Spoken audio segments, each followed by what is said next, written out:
Ndugu zangu, kama Dr. Emmanuel ambaye sijawahi kufeli hata siku moja, ule mmea ni huu hapa, ule mdulele, mturatura, ambao nimefundisha kwa magonjwa mengi sana. Nishawahi kufundisha kwa wewe ambaye unasumbuliwa na nguvu za kiume, mwanaume. Kwa matumizi unatafuna mzizi wake na karanga, lakini pia unaweza kusaga juisi ya mzizi kwa unatumia kunywa.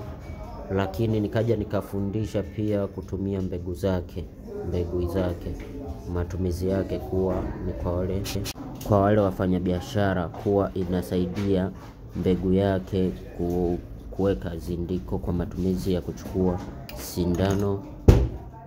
Unachukua sindano, unachukua na mkaa wako, unachanganya kwenye kitambaa cheusi.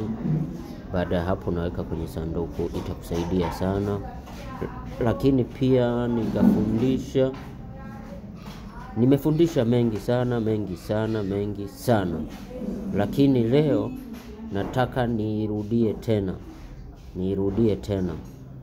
Hii ni nzuri sana.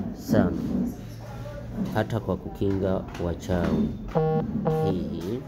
Lakini hii pia ni nzuri sana kwa wewe ambaye unajijua kabisa unasumbuliwa na ngiri, unasumbuliwa na tumbo. Tumia mmea huu. Kama una magonjwa ya zinaa, tumia mmea huu. Lakini matumizi yanakuwa ni yale tu. Kinachotakiwa upate mbegu yake hiyo ambayo imeiva. Usichukue mbegu ambayo haijaiva.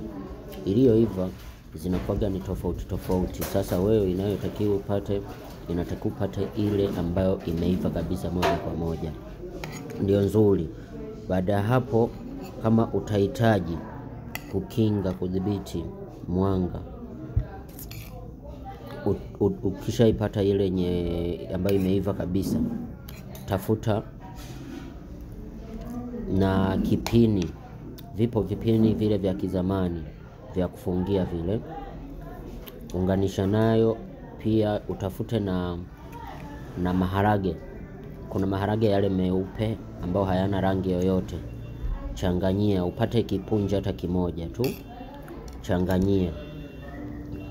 Utakavyovichanganya, utaangalia kama utafunga kwenye mfuko, hiyo haichagui. Kama utafunga kwenye mfuko, kwenye kinailoni, ni wewe sasa. Baada ya hapo, kama utahitaji uwe nacho wewe unatembea nacho. Kama utahitaji iwe kinga kwenye nyumba yako, utaweka katikati ya kona ya nyumba. Kama utahitaji ikinge shamba lako, utaweka kwenye shamba lako. Utaniambia, utakuja